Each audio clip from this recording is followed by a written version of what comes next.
And we're back. This time, we're going to be adding some live instruments to our intro song. You'll notice that the quality of the video and the audio has changed because I had a dying camera and things needed to get fixed.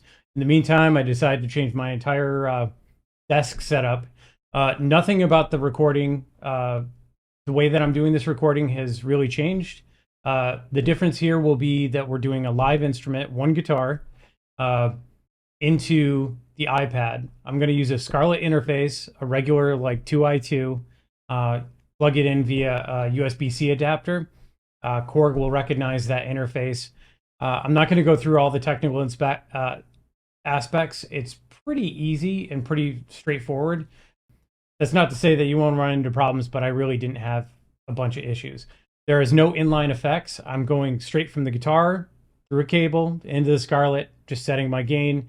We're going to do all the effects inside the Korg. Yeah, so let's get into it. Okay, so this is round one. We're going to record with the bridge pickup and just do something really simple. Nice, 4-chord setup. One more guitar. This time we're going to go up to the neck pickup. Let me get that there. Boop. Neck pickup. Just so we get a different tone. We're not going to change anything about the amp effects at this point. And yeah, we'll see how it sounds. Same chords.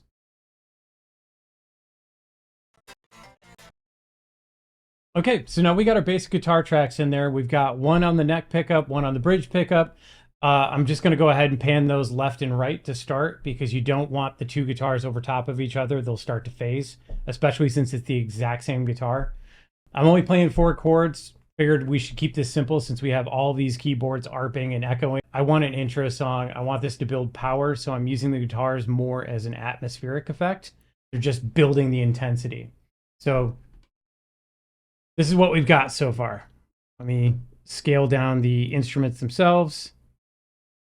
So you'll see we've added these two onto the end under the Rosario effect. Now, Rosario is basically a multi-effects pedal. I'm just going to solo this track so you can hear the clean signal. So I'm turning everything off. I'm just going to play it back. Let's pick a little further up the track. That's the very end. So that's the direct signal in coming through the Scarlett. It's clear, little mushy because it's a Telecaster.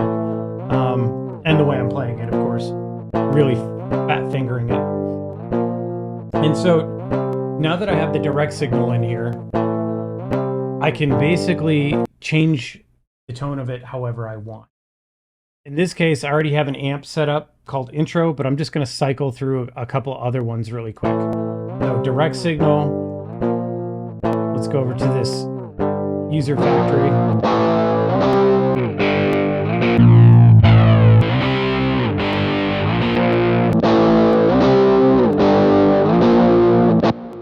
And now before you get to hear the intro one, just wanted to point that out. The way that we're doing this, we have emulators, essentially. They're emulating an amp, they're emulating a cabinet that's already mic'd. You can add a couple of little effects. So the first one is the amp. I can turn that on and off. I can turn an effect on. I've got slap reverb set. Very, very subtle. There's an analog delay if I want to use it. I don't really have that pumped up, so you're not going to hear a lot of it. Again, the cabinet sound is not going to be super noticeable until we start to add distortion. I'm sure you can hear it muffled a little bit if I stop talking. So just gets a little bit more depth. But for the moment, what I'm going to do is pop the amp on. Now the cabinet. That should be pretty noticeable. I'm going to add that slap reverb. So, those of you who know me, those of you who don't, I tend to like distortion. I don't fall away from it too often because I like to play my guitar closer to a keyboard. I like to have atmospheric effects and make it sound as big as possible. That's the reason for the slap reverb. Even though it's subtle, it's making it sound just a little bit wider. Before we go too far with how I'm doing those effects, I'm also going to show this is the neck pickup.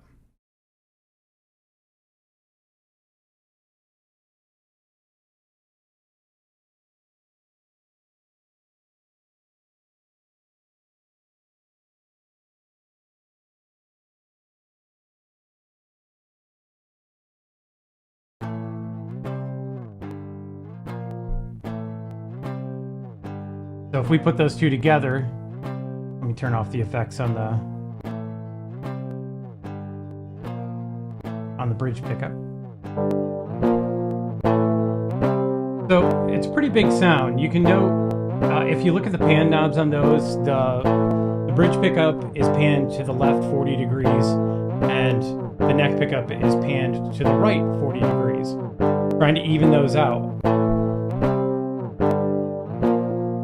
Now, with just the direct signals, it sounds pretty full. So you can imagine that when I add the distortion to these, everything's going to get pretty loud and pretty big. Add our cab, add our slap reverb in there. And so I'm going to play it right from the beginning so you can hear everything as it impacts, because I'm actually very happy with this, how this already came out. It's probably going to be very minimal mixing, but we'll see. So here we go. Let's listen to it all the way through.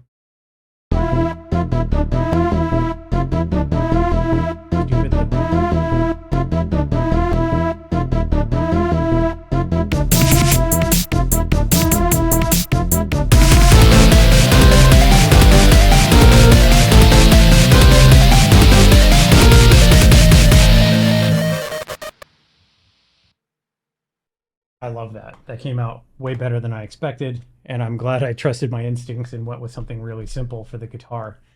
So the next thing I might do is play around with the ending of the song. The ending itself is kind of... it's got that deterioration in the MIDI instruments, but the guitar doesn't have that. So to me, that's kind of like a separation, like it's not happening at the same time. Obviously, it's not. We're doing an instrument at a time, but in the mix, like just listen to this.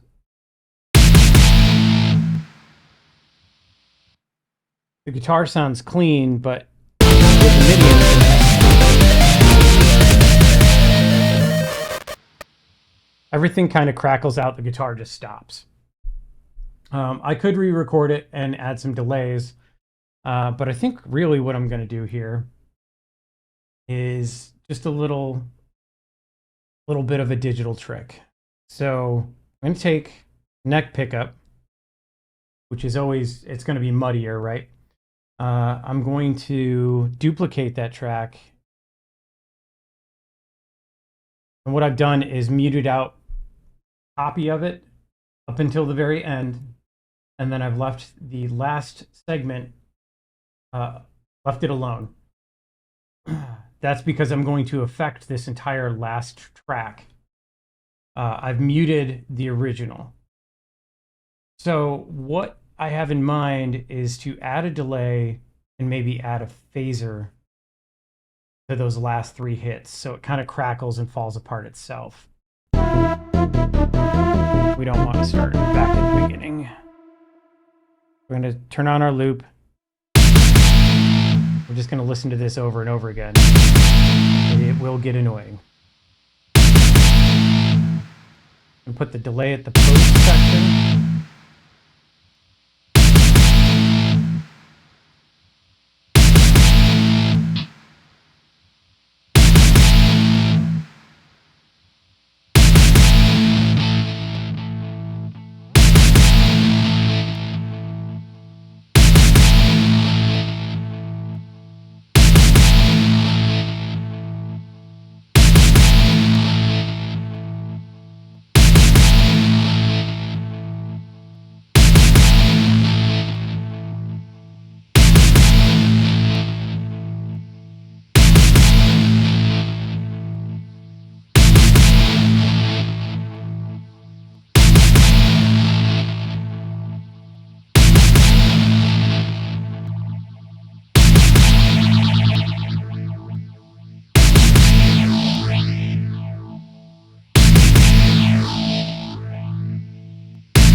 Okay, so now that we've gone through this, I've added a univibe, so it's got a heavy warble in it.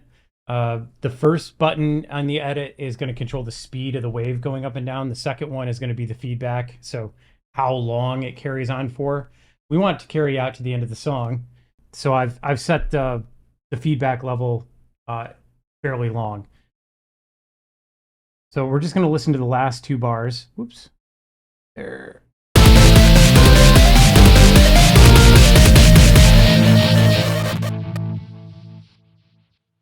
Kind of like that.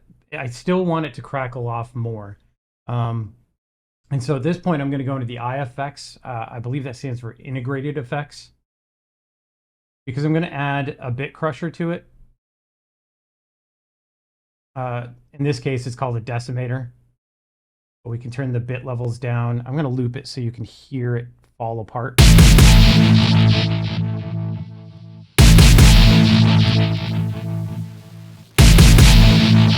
Drop the sample rate.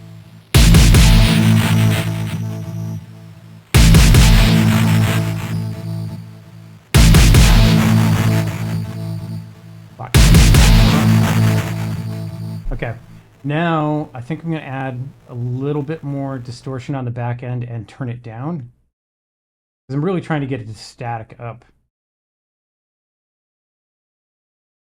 Okay.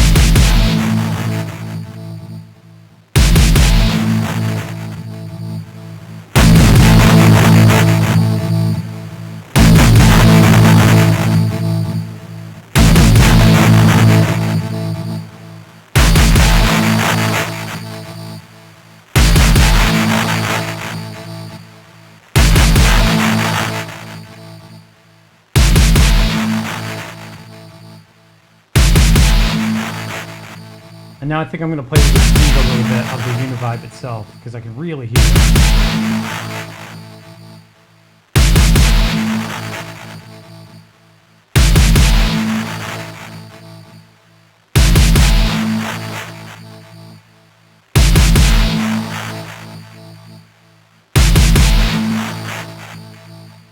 I like that. So I turned the feedback down so it didn't drag out as much. I turned the speed of the phaser down so it wasn't standing up as much. And I also had to turn the volume down of that track, because of course I've added another distortion, which pushes the volume up even further. I'm sure it was a little bit harsh when I kicked it on initially and turned the drive up. So let's listen to the whole thing through one more time. Turn the loop off.